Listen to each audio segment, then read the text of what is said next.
들었다. 하나님의 음성을 들었죠. 한나나 사무엘이나. 자, 룻은 어떻습니까? 룻도 자녀를 가질 수 없었지만은 또 이방 여인이었지만은 보아스를 통해서 하나님께서 사랑을 베푸셔서 헤세드를 베푸셔서 룻과 보아스 사이에 누가 나오나요? 누가? 성기다 할 때 오베드는 명사고 오벳 섬기는 사람 오벳을 낳고 오벳이 이새를 낳고 이새가 다윗을 낳지요. 이렇게 해서 사무엘 같은 시대예요. 이렇게 해서 두 여인을 통해서 무너진 하나님 나라를 하나님께서 다시 회복시키십니다. 이게 성경의 배경은 이제 사사기에서 사무엘 상하로 이렇게 넘어가죠. 자, 아까 제가 지도를 그렸고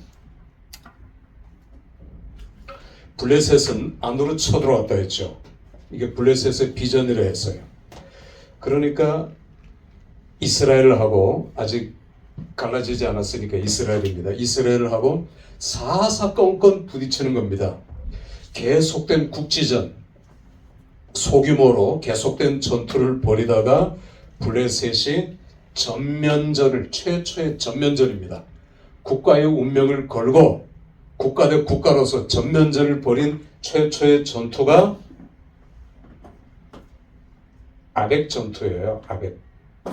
아벡이라는 지명, 아벡 전투였어요.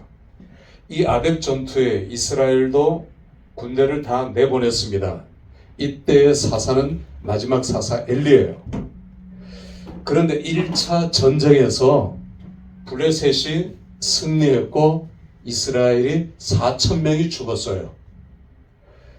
그러니까 이스라엘에서는 무슨 꾀를 냈느냐 하면 홈니와 비느하스가 제사장입니다. 여러분이 알듯이 홈니와 비느하스가 뭘 가지고 가자 했어요.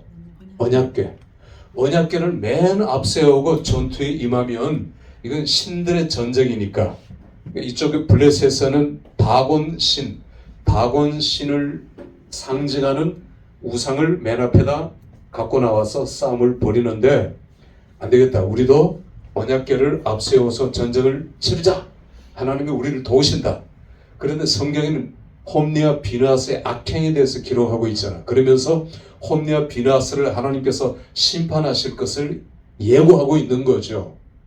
결과는 어떻게 됐어요? 이 아벡 전투에서 이스라엘이 두 번째 전투에서 3만 명이 전사했습니다. 완전히 전멸해버렸어요. 완전히 전멸하자 이 소식을 알리기 위해서 군사 한 명이 엘리에게 가서 알린 겁니다. 죽을 힘을 다해서 달려가서 엘리에게 알렸을 때에 엘리가 충격을 받고 의자에서 떨어져서 목이 불어서 죽었다 했죠. 하나님께서 홈니와 비느하스 그 아버지 엘리를 심판하신 거죠. 이게 아벡 전투예요. 자, 아벡 전투가 패배함에 따라 블레셋이 밀고 들어오죠. 실로에 뭐가 있었나요? 성소가 있었어요. 이걸 불태워버리는 겁니다. 실로가 불탔어요. 기가 막히는 거죠. 언약궤는 뺏기고 실로는 불에 타버렸어요. 자, 언약궤가 뺏긴 얘기부터 하죠. 언약궤를 뺏어온 블레셋은 다곤신의 승리다라고 자기들이 자화자찬한 겁니다. 신들의 전쟁에서 이겼으니까 다곤신이 여호와보다 위에 있다. 역시 가나안의 신들의 신이다. 그리고 다곤 신전에 언약궤를 안치했죠. 갖다 놨죠. 그런데 그 다음날 보니까 어떻게 됐어요? 다곤 신의 팔다리가 부러져 있는 겁니다. 팔다리가 부러져 있다는 건 뭡니까? 뭘 상징합니까? 아무것도 할 수 없다는 거죠. 아무것도 할 수 없는 무능한 신, 언약궤, 여호와가 승리했다는 걸 보여주는 거예요. 그러니까 블레셋 사람들이 놀래가지고 이걸 여기 두면 안 되겠다 해서 계속 자리를 옮깁니다. 수도로 계속해서 옮겨요. 또 다른 수도. 가는 데마다 다곤 신전이 파괴되고 다곤 신전이 무너지고 불상사들이 일어나니까 안 되겠다. 여기 놔뒀다가는 우리 다 죽겠다. 큰일 나겠다. 그래서 술에 태워가지고 어디로 보내요? 베세메스로 보내잖아요. 그게 베세메스의 암소잖아요. 기럇 여아림 지명 이름은. 그래서 베세메스 제사장 아비나답 개인 제사장입니다. 그 아비나답의 집에 언약궤가 20년 동안 모셔져요. 20년 동안 기럇 여아림에 모셔집니다. 이게 언약궤 행방이에요. 자, 그러면 다시 성막의 행방을 보죠. 먼저 성막은 어디에서 만들어졌나요? 광야에서 39년, 정확하게 광야 40년 중에 첫 해 만들어졌으니까 첫 해를 빼면은 광야 39년 동안 성막 광야에서 옮겨 다녔죠. 자, 첫 번째. 두 번째, 어디에다 정착했습니까? 가나안 땅에 들어와서 성막이 제일 먼저 세워진 데가 어디예요? 길갈입니다. 길갈에서 6년. 그러니까 가나안 전쟁이 7년인데 7년 전쟁 중에 6년이 길갈에 있었어요. 길갈. 길갈은 임시 수도였습니다. 그러니까 전쟁에 나가서 승리해도 길갈로 돌아오고 아이성에서 패배해도 길갈로 돌아오고 길갈에서 그들은 힘을 얻고 회복을 얻었어요. 왜? 거기 뭐가 있었기 때문에? 성막, 성소가 있었기 때문에, 하나님이 계셨기 때문에, 하나님이 계신 곳이기 때문에 그들은 길갈로 돌아왔고 길갈에서 힘을 얻었어요. 길갈에서 성소가 있었단 말입니다. 언약궤도 여기 있었겠죠.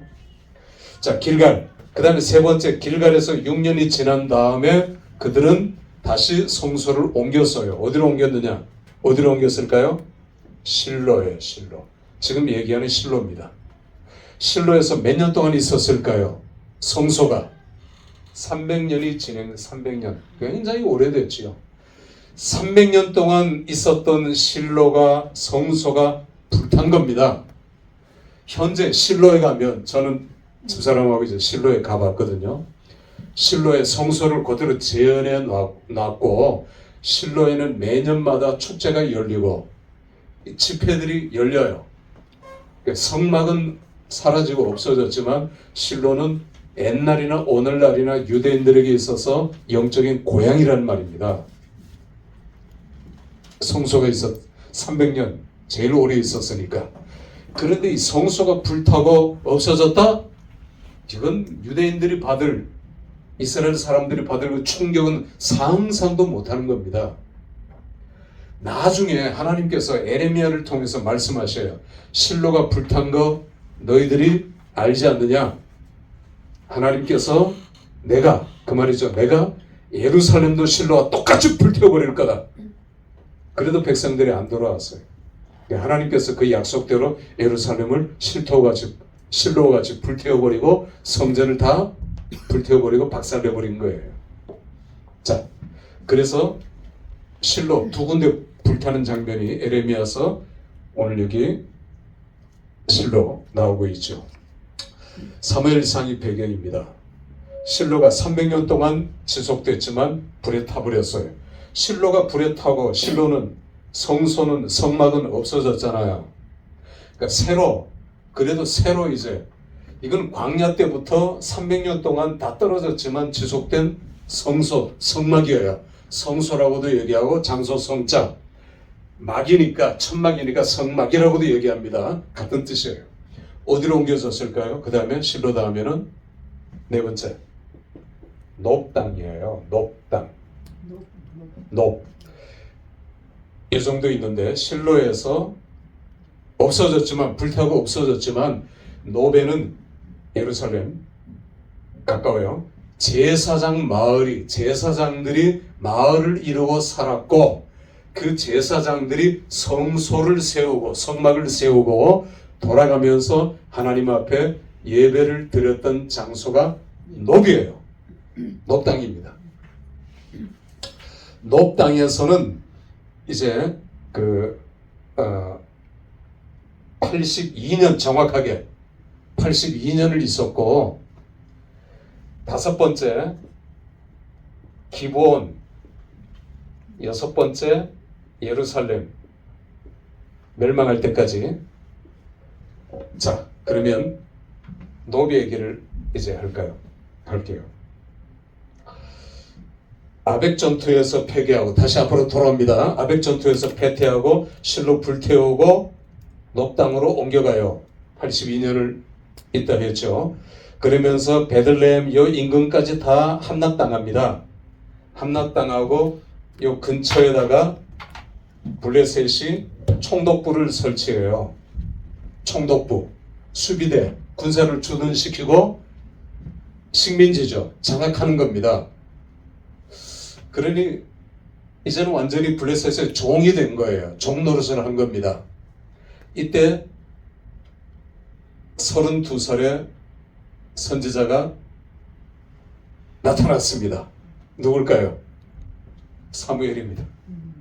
32살의 사무엘이 등장했어요. 이런 암울한 시대, 블레셋의 종살이하는 이런 시대에 32살의 사무엘이 등장해서 미스바에, 다 요 근처에 있습니다. 미스바에 모든 백성들을 모았어요. 다 모았습니다. 그리고 하나님과 언약 체결식을 했어요. 우리가 누구냐? 시내산에부터 우리는 언약 백성이 아니냐? 다 모였으니까 수비대에서 이걸 본대에 알려가지고 이놈들이 반란을 일으키려고 전쟁을 준비하러 다 모였다 치자. 그렇게 해서 쳐들어왔는데 하나님께서 어떻게 도우셨나요? 우레 소리를 발하셔서 블레셋 군대를 패퇴시켰어요. 그렇게 해서 미스바 전투, 에벤에셀 전투라고 하지요. 블레셋과의 전쟁은 큰 전면전은 세 개가 있었는데 첫 번째가 아벡 전투, 두 번째가 미스바 전투예요. 에벤에셀 전투라고 하죠. 에벤에셀. 세 번째가 다음 시간에 우리가 공부할 길보아산의 전투예요. 자, 다시 노비 얘기를 하죠. 노비 얘기. 백성들이 미스바에서 다 모여서 언약 체결식을 하고 백성들이 사무엘에게 뭘 주문했느냐 하면 왕을 주시오. 왕을. 우리도 블레셋이나 두로와 다른 나라 같이 강력한 왕을 원합니다. 이스라엘만 왕이 없었어요. 왕이 누굽니까? 하나님이잖아요. 신정국가. 하나님이 왕이신데 저들은 눈에 보이는 왕을 원했다고요. 그렇게 해서 세운 첫 번째 이스라엘의 통일 왕국의 왕이 누굽니까? 사울이죠. 사울. 이렇게 해서 사울이 세워지게 된 거예요. 하나님께서는 선지자 제도와 왕 제도, 백성들이 원하는 왕 제도를 같이 존속시키면서 선지자가 왕을 견제하고 책망하게 만들었어요. 제도적으로. 그러니까 왕은, 다른 나라의 왕은 다 자기가 마음대로 할 수 있지만 이스라엘의 왕은 자기가 마음대로 못해요. 하나님의 대리자 선지자가 있었으니까. 이렇게 해서 하나님께서는 균형을 맞추십니다. 그러면 제사장은 여러분들이 이미 아는 대로 제사장은 왕이 임명해요. 그러니까 제사장은 누구의 말을 들을 수밖에 없어요? 왕의 말을 들을 수밖에 없어요. 왕이 봉급 주고 사람 보내주고 식량 다 하니까 왕의 말을 들을 수밖에 없어요. 선지자는 왕의 말을 들을 필요가 있어요, 없어요? 들을 필요가 없어요. 누구의 말만 들으면 돼요, 선지자는. 하나님의 말씀만 듣고, 우리 성경에 나오는 선지자들은 다 하나님 말씀 듣지 왕의 말을 들은 사람은 별로 없단 말이에요. 그건 거짓 선지자잖아요. 그리고 뭘 탐하는, 물질을 탐하는 타락한 선지자들이죠. 이렇게 해서 하나님께서는 선지자 제도와 왕 제도를 같이 존립시키면서 나라를 끌고 나가게 되는 겁니다. 자, 그렇게 해서 세운 첫 번째 왕 사무엘은 사울을 어디로 데려가서 대관식을 하면 좋겠습니까? 여러분들이 생각할 때 어디로 가서 백성들이 다 미스바에서 어디로 가서 대관식을 하면 좋겠어요? 여기 나와 있는데 실로! 그러죠. 실로는 영적인 고향이라 했죠. 성막이 있었던 장소. 이렇게 연결이 다 되는 겁니다. 제가 연결을 시키는 거죠. 실로에 가서 거창하게 대관식을 했어요. 사울이 처음에는 잘했죠. 그런데 날이 갈수록 사울이 점점 교만해지고 그리고 자기 마음대로 하는 겁니다. 한 번은 브레셋이 쳐들어왔을 때 사울이 선지자가 와서 하나님 앞에 제사를 드리고 전쟁을 해야 돼요. 이건 하나님 앞에 맡기는 전투 전에 드리는 하나의 의식이거든요. 그런데 선지자가 안 왔어요. 늦게 왔어요. 기다려야 되죠. 그런데 블레셋은 쳐들어오죠. 여러분 같으면 어떻게 하겠습니까? 이게 진퇴양난입니다. 말은 쉽지만 적은 쳐들어오죠. 선지자는 안 오죠. 전쟁은 해야 되는데 제사를 드리고 하나님 앞에 예배를 드리고 전쟁을 해야 되는데 이렇게도 못하고 저렇게도 못하고 진퇴양난에 사울이 빠진 겁니다. 여러분 같으면 어떻게 했겠습니까? 여러분 같으면 저기 쳐들어오고 있는데 자 대답하기 어렵겠죠. 사울은 어떻게 했겠습니까? 사울은 전쟁부터 했죠. 내가 해버리지. 네, 이게 상황윤리입니다. 유명한 상황윤리라는 단어가 여기에서 나왔어요. 상황윤리는 상황이 이런데 형편이 이런데 내가 어쩌냐 말이야. 적은 쳐들어오는데 전쟁부터 적부터 막아야 되지 않느냐. 이게 상황윤리예요. 그런데 타이밍을 기가 막히게 맞춰서 전쟁을 딱 하려고 하는 순간 누가 왔어요? 사무엘이 짠 하고 등장한 겁니다. 하나님이 일하시는 방식이 꼭 그래요. 우리도 늘 상황윤리에 빠질 때가 많아요. 하나님 제 형편 아시죠? 뭐 어쩔 수 없이 이렇게 합니다. 하나님 잠깐 눈 감아주세요. 이 상황윤리에 우리는 날마다 넘어진다고요. 그런데 그것만 이기면 하나님이 도우시는데 사울이 여기에서 실패한 겁니다. 이 상황윤리는 오늘날도 계속 우리한테 리플레이 되는 거예요. 반복되는 겁니다. 사무엘이 짠 하고 등장해서 사울 보고 뭐라고 합니까? 하나님께서 왕을 버리셨다. 버리셨다. 그러니까 사울이 이제 열이 화가 머리끝까지 난 거죠. 그래도 선지자니까 내 아버지니까 영적인 아버지니까 어떻게 할 수가 없지만 사울이 화가 너무너무 나는 거예요. 나를 버렸다니까. 그러니까 사울이 그때부터 더 포악해지는 거죠. 그리고는 하나님께서 사무엘을 통해서 너 베들레헴으로 가라. 베들레헴 여기. 베들레헴은 선지자 사사 한 명도 배출하지 못한 산골짝 여기 이새가 다윗이 살았을 때는 인구가 몇백 명밖에 안 됐어요. 완전히 첩첩산중입니다. 여기에 송아지 한 마리 끌고 누가 나타났나요? 사무엘이 나타났어요. 그러니까 베들레헴의 장로들은 얼굴이 새파랗게 질렸습니다. 우리를 책망하러 온 건가? 위대한 대선지자 사무엘이 이 총구석 베들레헴에 뭐하러 왔나?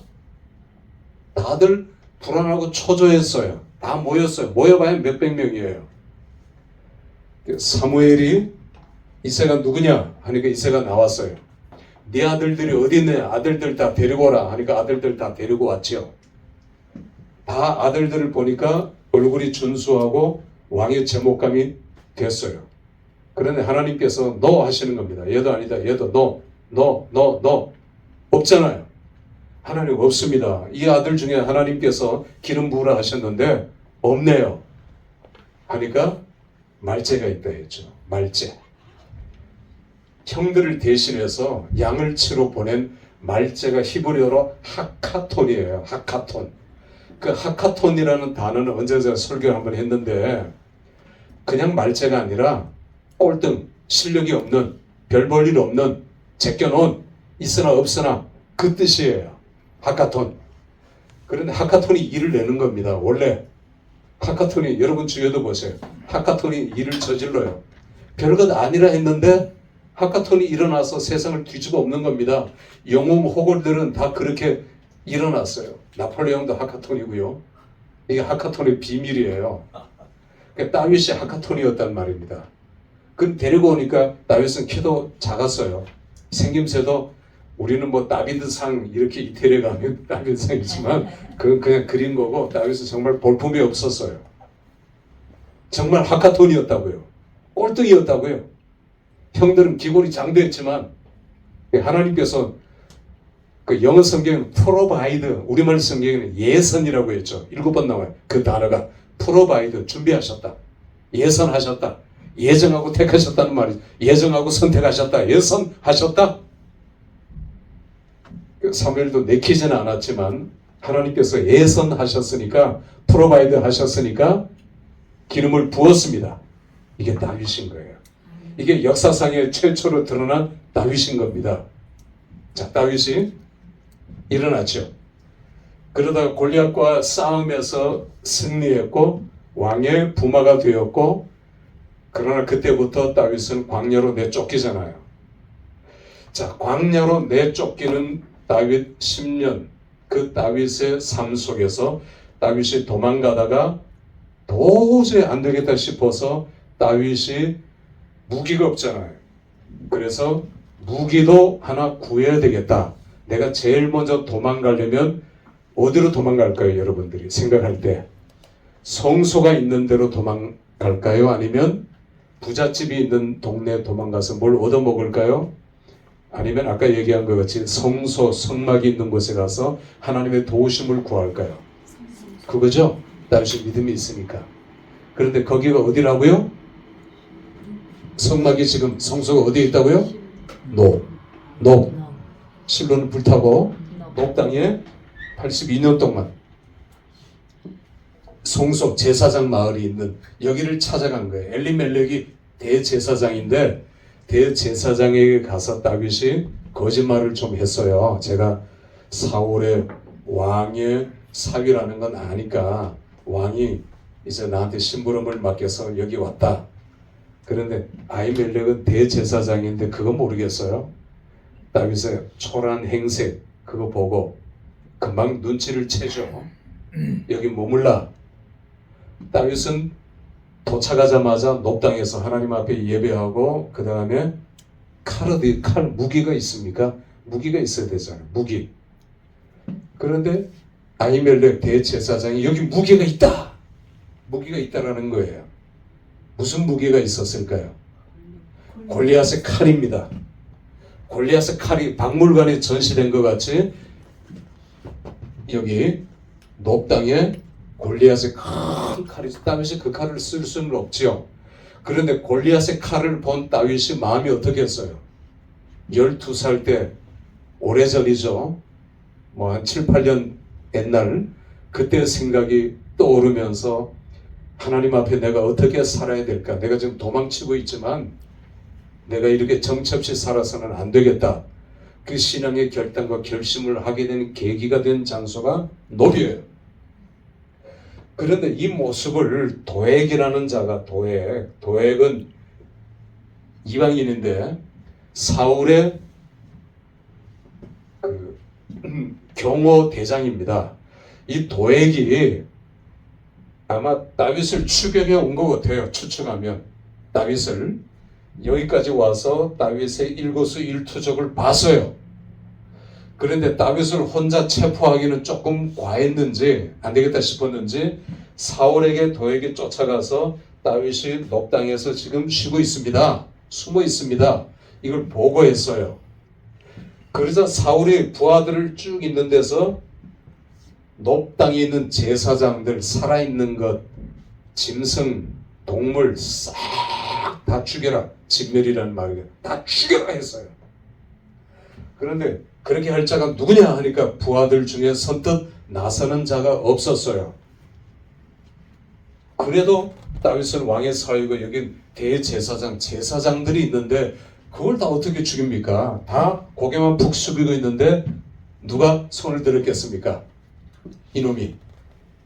칼빈은 말하기를 구약의 가룟 유다가 요놈이다. 도액이다 했어요. 도액이 제가 하겠습니다. 해서 도액이 군사들을 끌고 놉을 기습했어요. 근데 다윗은 그 직전에 하나님께서 피신하게 하셨어요. 어디로? 아둘람 굴로. 얘기는 들어봤죠? 아둘람 굴도 근처에 있습니다. 다윗은 도망가고 도액의 군사들이 놉을 포위하고 제사장들을 다 죽였는데 85명 제사장들 다 죽였어요. 살아있는 것, 자식들까지 다 죽여버렸습니다. 얼마나 잔인합니까? 사울이 그렇게 시켰거든요. 다 죽였다 생각했는데 꼭 한 사람은 살아남아요. 우리가 성경을 보면 누가 살아남았느냐 하면 아히멜렉 대제사장의 아들 아비아달입니다. 아비아달. 그러니까 대제사장은 자식대로 내려오니까 아비아달도 대제사장이에요. 아비아달이 기적적으로 살아남아서 아둘람굴의 다윗과 합류합니다. 자, 대제사장이 합류하고 그 다음에 선지자입니다. 이때 선지자 가시예요. 가시라는 선지자가 아둘람굴에 합류하고 다윗의 부인 자녀들도 합류하면서 아둘람굴에서 생활을 하면서 하나님의 훈련을 받습니다. 동굴 안에 공명이 되잖아요. 여기서 찬양을 하면 얼마나 은혜로울까요? 막 울리고. 그들은 군사훈련한 게 아니라 아둘람굴은 커요. 근데 평지의 동굴입니다. 산지의 동굴이 아니라 아둘람굴에 오래 있을 수는 없어요. 그들은 동굴 컴컴한 곳에서 예배하고 찬송하면서 수많은 시편들을 다윗이 만들었잖아요. 시편의 많은 부분들이 아둘람굴에서 만들어졌어요.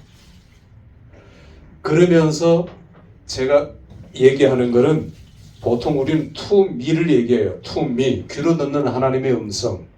그런데 문법은 맞지 않지만 하나님께서는 인미를 써요. 인미는 가슴으로 말씀하시는 거예요.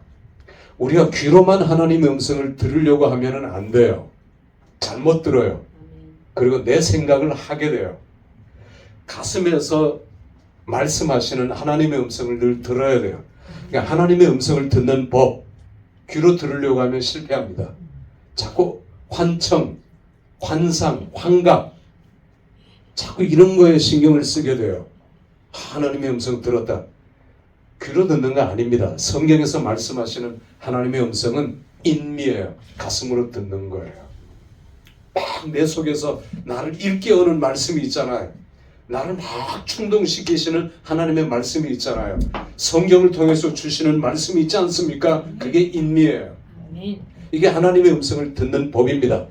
그래서 대제사장의 의복을 보면은 한가운데 주머니 안에 뭐가 들어있나요? 12개, 12지파를 상징하는 보석이 들어있죠. 거기에서 2개를 끄집어내 우림과 둠빔이라고 이름하는 우림과 둠빔이 부딪히는 소리를 통해서 이게 가슴에 있는 겁니다. 대제사장은 하나님의 음성을 들어요. 날마다 거기에 귀를 기울여. 이게 하나님의 음성 듣는 법이지. 우리 기도하면 자꾸만 귀로 이제 이렇게, 물론 하나님께서는 귀로도 말씀하시고 가슴으로 하나님께서 내 아내를 통해서 내 자식을 통해서도 말씀하실 수 있어요. 그죠? 우리 하나님의 능력을 제한해서는 안 됩니다. 그러나 하나님의 음성을 듣는 법은 내 가슴을 통해서 치는 음성이에요. 회개를 하나님께서 요구하시는 음성. 강력한 하나님의 그 음성은 투미가 아니라 인미라는 거예요. 오늘날도 우리는 마찬가지입니다. 이게 하나님의 음성을 듣는 법입니다. 성경을 읽을 때 내가 하나님 말씀을 상고하면서 기도할 때 그 말씀이 내 가슴을 막 치잖아요. 내 귀로 얄팍하게 들리는 그런 음성이 아니라 내 가슴 저 깊은 곳에서 나를 계속해서 치는, 그러니까 여러분들이 신학교 올 때도 이 음성을 듣고 왔어요. 할렐루야. 이 음성 듣고 온 거 아닐 겁니다. 그죠? 성경을 읽을 때 내가 기도할 때 하나님께서 계속 나를 두들기는 그 하나님의 음성을 듣고 우리는 여기 온 거예요. 자, 이렇게 해서 다윗이 여러 군데 옮겨 다니고 숨어 다녔지만은 2개 동굴을 우리가 기억할 필요가 있죠. 하나는 아둘람굴이고 하나는 어디겠습니까? 엔게디. 그래요. 강도사님. 엔게디. 엔게디는 요 사이에 요 위에 오아시스예요. 지금은 리조트들이 쫙 있어요. 이 엔게디에 가보시면 그 리조트 위로 올라가면은 폭포가 있어요. 그걸 이제 엔게디라고 그래요. 게디, 염소의 우물. 염소들이 와서, 야생 염소들이 와서 물을 먹는 우물이라 해서 엔게디예요. 띄어서 읽어야 되겠죠. 엔게디. 다윗이 이 폭포 뒤로 이제 또 길이 있어요. 넓은 데도 있고 여기는 아무도 못 올라오는 데죠. 이 엔게디에서 폭포 끝 위로 하나 더 올라가면 끝없는 황야가 펼쳐지면서 짐승도 없어요. 거기는 동물도 없고요. 다윗은 거기서 또 하나님의 음성을 듣는 거죠. 그 엔게디의 동굴들이 석회암이니까 지형이 동굴들이 많이 있지요. 그러니까 사울이 다윗을 죽이겠다고 동굴들을 수색하면서 3,000명을 보내서 포위해서 포위망을 좁혀오는 겁니다. 이 엔게디를 왕야를 좁혀오는 거예요. 그러니까 동굴들 다 뒤지죠. 동굴들 수많은 동굴들이 있으니까 뒤지다가 다윗과 부하들이 숨은 그 동굴 쪽으로 사울이 혼자 들어왔어요. 왜? 이걸 내린다 할 때 옷을 내린다 할 때 내린다는 표현은 용변을 보다라는 뜻이라 했죠. 이게 이제 긴 옷을 이렇게 앉으면 그 가려지니까 용변을 보러 들어온 거예요. 여러분들이 극장에 이제 시작하고 상영이 되고 극장에 이렇게 딱 들어갔을 때 앞이 보여 안 보여요? 아무것도 안 보이죠. 한참 있다가 보이죠. 다윗과 부하들이 동굴 안쪽으로 바싹 몸을 붙인 겁니다. 지금 사울이 들어오는 거는 보여요 안 보여요? 보이죠. 캄캄해도 여기는 입구니까 보이는 거예요. 사울은 입구에서 주저앉아서 용변을 보고 있어요. 그러니까 다윗의 부하들이 다윗에게 그러죠. 수신호로 하나님이 주신 기회입니다. 지금 저 사울을 찍으면 당신이 왕이 될 수 있습니다. 그런데 다윗은 뭐라고 얘기했나요? 그건 하나님의 영역이라는 거죠. 이건 하나님의 영역이고 그래서 사울을 그걸 고양이 눈이라고 제가 책에 썼어요. 교환에 안 보이니까 이게 안 보이니까 한참 있어도 벽에 붙었으니까 안 보일 겁니다. 또 쭈그리고 앉아서 안을 보겠어요? 밖을 보지. 그리고 사울이 금방 나갔어요. 안에 없다 이거죠. 안에 없다. 2번이나 그런 경우를 당했고 2번째는 다윗의 부하들이 가서 사울의 옷을 베었잖아요. 그러면서 저 밑에 내려갔을 때 다윗이 소리를 질렀어요. 왕이여, 이걸 흔들면서 당신의 옷입니다. 사울이 보니까 제 옷자락이 잘라져 있거든요. 제가 당신을 죽일 수도 있었지만 하나님이 원하시는 그게 아니고 하나님의 기름 부음 받은 종을 제가 어떻게 할 수 없어서 옷자락만 베었습니다. 나를 그만 죽여가시오 하니까 사울이 눈물을 흘리면서 내 아들아 내 아들아 내 아들아. 다윗이 나는 죽은 개 같은 자입니다. 자기를 낮추었어요. 사울이 잠깐 뉘우쳤지만 회개가 아닙니다. 왜? 또 그대로 했으니까 회개가 아니죠. 2개의 동굴을 우리가 기억하면 좋겠고요. 자, 2개. 다시 돌아옵니다. 기브온. 성막이 있었던 장소. 이건 알아야 돼요. 연도까지는 몇 년까지는 모른다 하더라도 길갈에서 실로로 해서 녹당으로 해서 기브온 녹당이 다 불태워지고 다 죽었잖아요. 그래서 기브온 사람들이 또 옆에 있습니다. 기브온 사람들이 불타고 다 없어졌지만 성소를 세우고 하나님께 예배를 드렸어요. 기브온 사람들의 열심. 기브온 사람들은 유대인일까요? 이방인일까요? 이방인입니다. 자, 기브온 사람들이 어떤 사람이라는 거 알지요? 기브온. 여호수아가 들어와서 계속 격파해 나가잖아요. 베델도 격파하고, 자, 이렇게 할 때, 여리고를 격파할 때, 남부전쟁, 중부전쟁이죠. 중부전쟁 때, 기브온 족속들이 듣고, 거짓 행세를 하고, 다 떨어진 옷을 입고, 물이 새는 거, 신발 다 떨어진 거, 옷 다 떨어진 거 입고, 거짓 언약을 체결하죠. 속아서 언약을 체결했더라도 그 언약은 유효하다, 무효하다? 유효해요. 예를 들어서 내가 가령 예를 들어서 믿음이 전혀 없는데 교회에서 어떤 자매하고 만나서 연애하려고 하나님을 속이고 들어왔어요. 하나님의 자녀가 되었어요. 주기도문하고 사도신경했어요. 그럼 하나님과 언약을 맺은 거잖아. 하나님을 믿는 거잖아. 그러면 하나님께서 이 언약이 무효다 하십니까? 유효다 하십니까? 유효한 거예요. 그래서 고린도전서에서 나는 속이는 자 같으나 그랬잖아요. 바울이 고백이 그 고백이에요. 그러니까 우리들 중에 정말 믿음이 있어서 하나님의 자녀가 되고 그런 사람은 물론 있겠지만 많은 사람들이 하나님을 속여서 교회 나오기도 하고 사기꾼이 교회 나오기도 사기치려고 나왔다가 은혜받고 뒤집어져 가지고 할렐루야 하면서 신학교하는 온 사람도 있을 거 아니에요. 또 수없이 있고요. 자, 그래서 기본 사람들이 자원해서 녹당이 다 불탔다는 걸 듣고 우리가 성소를 세우고 하나님 앞에 예배하겠습니다. 이렇게 해서 세워진 것이 기본의 장막이에요. 기본 장막은 몇 년 동안 유지됐느냐 하면 60년, 자그마치 60년 동안 지속됐어요. 기본 사람들이 열심히 우리는 하나님의 전에 나무 펴에 물 깃는 자가 되겠습니다. 스스로 자원해서 레위 족속 밑에서 성소, 성막을 떠받들고 하나님 제사 드리는데 자원했던 사람들이 기본 사람들, 기본 족속입니다. 그런데 사울이요, 이 못된 사울이 악에 받쳐가지고 기본 성소를 불태우고 기본 사람들을 진멸 다 죽여버렸어요.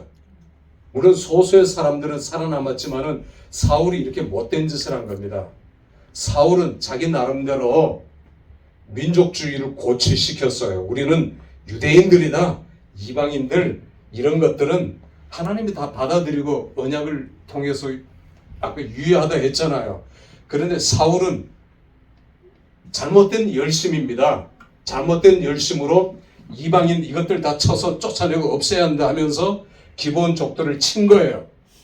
이게 사울의 죄예요. 이 사울의 죄가 그때는 하나님께서 즉각 치지는 않잖아요. 두고 보잖아요. 시간이 한참 흘러서 다윗이 왕이 됐을 때 3년 기근이 일어난 겁니다. 그래서 다윗이 영문을 몰라서 이거 내 크게 잘못한 것도 없는데 하나님 앞에 기도했더니 하나님께서 바로 이것 때문이다라고 말씀하신 거죠. 우리가 지난번 시간에 배웠잖아요. 이것 때문이다. 그래서 다윗이 기본 사람들을 찾아갔어요. 요 건너편에, 요단강 건너편에 살고 있는, 도망가서 살고 있는 기본 사람들에게 찾아가서 미안하다, 잘못했다, 내가 용서를 구하마, 내가 어떻게 해야 되겠느냐 하니까 기본 족속들이 뭐라고 했어요? 사울의 자식 7명을 달라요. 7명의 목숨을 달라. 그러니까 그거는 그냥 자기들이 복수하겠다는 게 아니라 언약의 얘기잖아요. 다 언약의 얘기. 기본 족속으로서 언약을 지켰는데 사울이 그 못된 짓을 우리를 진멸시키려 한 것에 대한 하나님의 징계 심판은 반드시 받아야 됩니다. 7명 사울의 자식들, 자손들, 손자들까지. 무비보셋은 붉으니까 놔두고 나머지 아들과 손자들 7명을 벳산 성벽에 못 박아 죽였잖아요. 그 두 아들의 어미는 리스가. 자, 그게 이제 사무엘 하에 21장, 22장에 나오는 얘기고요. 그렇게 해서 기브온에 60년을 있었던 겁니다. 사울이 불태워버렸잖아요. 그러니까 기브온에는 성막은 없고 산당은 우상에게도 제사를 드리고 하나님 앞에 예배를 드렸던 이 산당에 솔로몬이 와서 뭘 드렸나요? 1천번제. 자, 이거 성경 전체가 꿰어 맞춰져 가죠. 그러니까 이걸 이해하면은 성경 전체가, 제가 지금 스토리텔링을 하고 있으니까 잘 모르겠으면 이게 이제 다시 녹화가 되니까 그걸 보면서 다시 체크를 하셔요. 자, 산당에서 솔로몬이 1천번제를 드렸고 예루살렘으로 하나님의 성전이 세워지는 거죠. 하나님의 성전이. 자, 이게 아벡 전투와 다윗의 이야기입니다. 이번 강의는 이렇게 마치도록 하겠습니다. 수고했습니다.